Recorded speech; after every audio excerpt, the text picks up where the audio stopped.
Well, Mondays are always great to start off when we can go to the kitchen and check in with ABC7 Culinary Director Judy Gallagher. Judy, how are you? I'm great, thank you. I'm looking forward to cooler weather, but it was an enjoyable weekend, and I have the perfect Monday dish.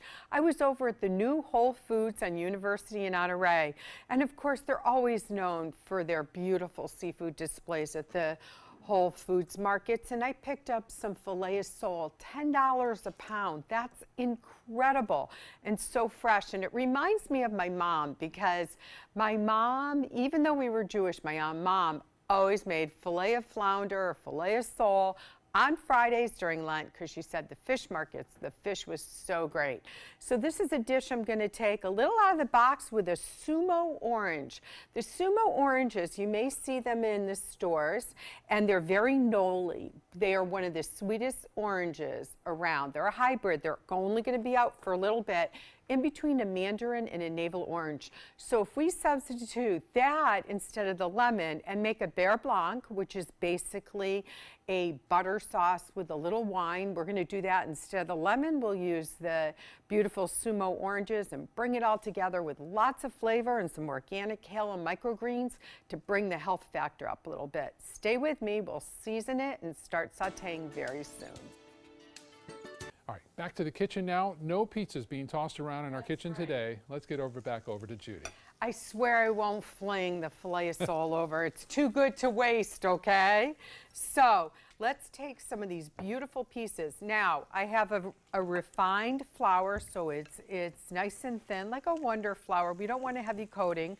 We have 2 beaten eggs.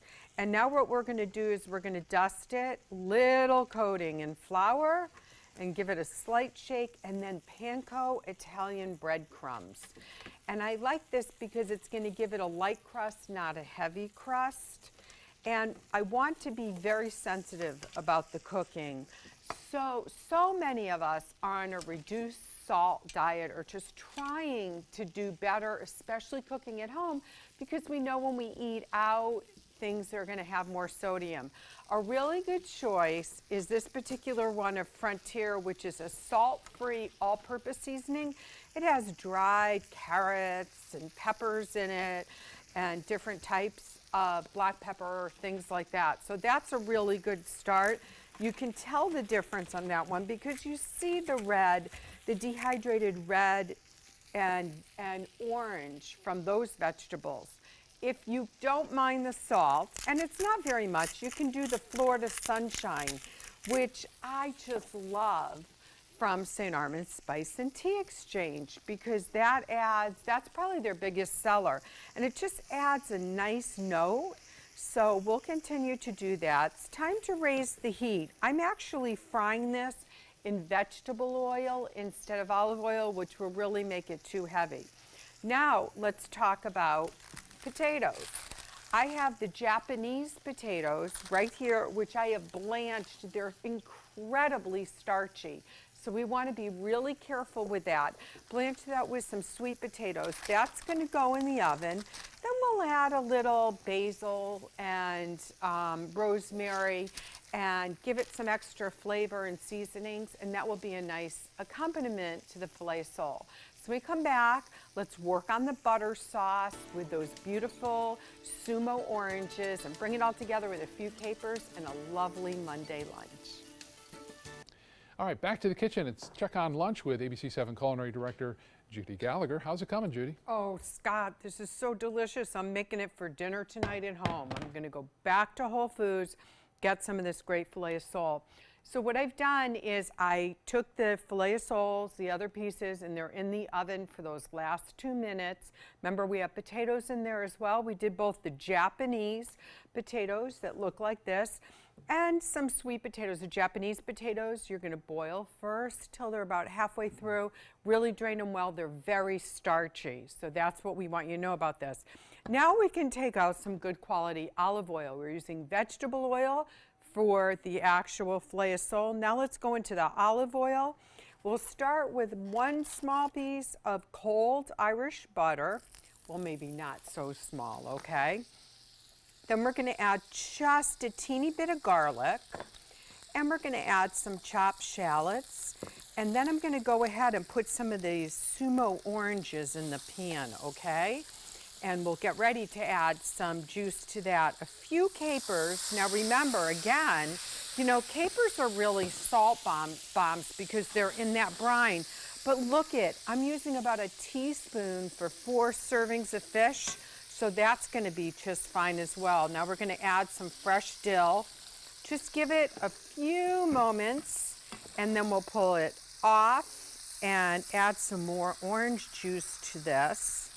And then I'm going to bring in some organic baby kale because I like the smaller pieces and it's more convenient when I don't have to cut the ribbing out. It's not a big deal. If you have plenty of time, that's fantastic. But for me, I just want to bring that all together. So let's gently let that saute.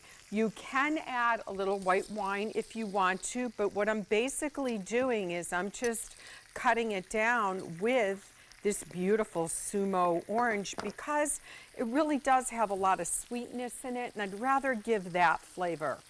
Now, the last step, and I wanted to show you the container, are microgreens. Microgreens are one of my favorite ingredients. I top them on salads, on sandwiches, and great dishes like this, so it gives you that herbaceous taste to it. Let's bring this over to the plate. Let's just take some of the kale and some of the Sumo orange. And remember, Sumo oranges are only here for probably another couple weeks, and then we'll have to go back to our honey bells and things like that, which are just as delicious. So let's get that butter and everything pulled right there. The aroma is wonderful. Right on top of the potatoes, and we'll top it in a few minutes with microgreens, and John Scalzi's lunch is ready. John Scalzi, what do you think? That's delicious. Good. Really good. Okay, I love good. the breading. That is a combination of panko breadcrumbs, some unsalted seasoning from Frontier, which you can get at Whole Foods, whereas where I got all the ingredients, these orange, Sumo oranges between those. a navel and a mandarin, which really gives you such good flavor. And John, you just mentioned saumonier has so many calories, and that's why we tried to balance it out. Some butter, some oil, and then you bring everything together, and I think it really works. It's absolutely delicious. Good. Well, you eat. I'll remind everybody that you can go on mysuncoast.com, click on recipes, you'll get the video, the recipe, so much more, and sign up for our culinary newsletter each week. If you're already signed up for it, then you're in it electronically that you could win a $50 gift certificate to one of our area restaurants. What's that seasoning again? That is the Frontier brand, no salt. It has a lot of dehydrated citrus and vegetables. It's very tasty too. Thank you, Judy. Thank you, John. Delicious. Now your ABC 7 First Alert Weather Forecast with meteorologist John Scalzi. So we have a 64-degree temperature outside. Dew point value is falling, and winds have now shifted out of the northwest. All an indication with the dew points falling and the shift in the winds that the frontal boundary is moving through that zone of transition between where we were yesterday and where we're going to be tomorrow. We're looking at a little bit of rainfall across the region right now, but nothing too terribly serious. The temperatures that we see here, well, they're not going to get any warmer. They'll get cooler as we progress through the afternoon, and that north wind draws down that cooler, drier air, especially as those winds start to pick up a little bit over the course of the next few hours. 64 degrees in Sarasota, 70 degrees in Venice, 69 degrees in Bradenton, 68 Lakewood Ranch, and we still have some 70s in inland areas. Those will be coming down pretty soon as well because it's raining in Wauchula. 3 p.m. temperature will be about 68 degrees or so, maybe a little lower, 61 degrees by 7 p.m., and then as we head into the later evening hours, we're solidly into the 50s, on our way into the 40s, I think, by the time we wake up tomorrow morning. The RPM computer model shows that northwesterly wind, a few showers, and then rapid clearing as we head into the evening hours. And I think as we head into the sunset time, it should be a pretty nice sunset in terms of sky quality, I think. But in terms of the breezy winds and the kind of cool air filtering in, some people may not appreciate that so much. So The quality of tonight's sunset, while good, it's probably best viewed indoors, I think, for a lot of folks. Temperatures drop down into the 50s as we head into the evening hours, and then overnight, as I mentioned, we'll bottom out in the 40s before starting to rise back up toward noon tomorrow under the influence of a little bit of heating.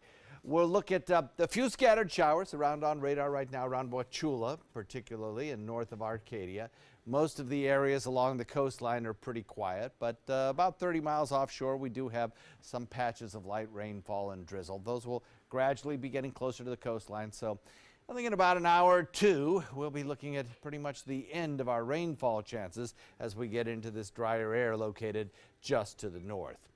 To the north of us, the parent low pressure area of the frontal boundary moving through our area is producing snow showers in parts of the Virginias and as far south as North Carolina.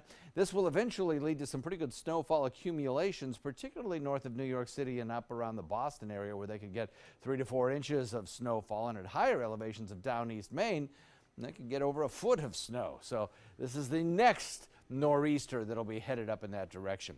As high pressure builds in for us, we get this strong wind out of the north, drawing down that cooler, drier air, and that high will be locked in position for probably the next 5 or 6 days. Until it finally moves to the east, our winds shift out of the north and come a little bit more to the northeast and then eventually to the east, and we'll start to warm up again. Small craft advisory up, obviously terrible day for boating. North wind to northwest wind coming in at about 20. 70 for today. First alert weather day, we'll call it, because of those gusty winds and because of the few rain showers left.